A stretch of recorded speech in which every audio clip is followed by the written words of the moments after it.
ko na lang mo nakikita, kukulang kita. Sabi ko, kukulang kita para... Ay, parang as in ano siya, sir, yung tinanggal nyo talaga sticker lahat. Ah, okay. Ubad. Sabi, ano bang klaseng gamot to? Sabi, Tataka siya. saan ba ito? Sabi, talagang sinadya ko yung pumunta ko ng San Carlos. Ah, Kasi nung nadidistino ako doon, sabi ko, nakikita ko yan. Kasi nung inaayos yung bayan ng San Carlos, lagi ako doon. Ay, dire-diretso na rin sa'yo, sir. Kukuha sila. Dire-diretso na. Oo, kumain. Kasi sabi ko, kailangan niya po talaga sa akin. Kumain po siya sa akin.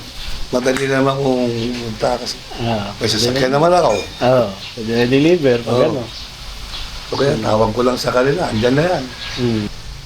So kung gusto niyo naman, pumunta kay San Carlos. Ay, hindi na ako mag-ano. Hindi ko alam eh. Kaya sabihin nila, buti sana kung may online na pwede pag-anohan. Eh, pupunta siya sa San Carlos. Hindi, San Carlos. Napapanood nila sa YouTube, nando sa kwan eh. Kung ano nila, kung alam nila ano. Ay, ito yung ginagamit kasi ito yun eh.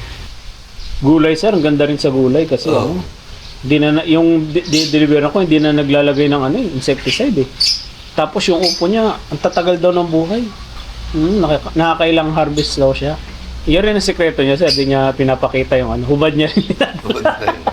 Hubad niya rin dinadala. Kaya pag nagde-deliver kami sa kanila, direkta sa bahay niya. Tapos pasok na agad yan sa... Parang hindi niya pinapakita sa tauhan niya.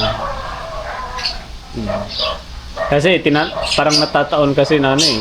Pag pupunta ako doon, wala na yung mga taga-spray niya eh. Mga alas 10, alas 11. Kasi sa pag nag-spray ko, hindi sila inaabot ng alas 8. Ay, man.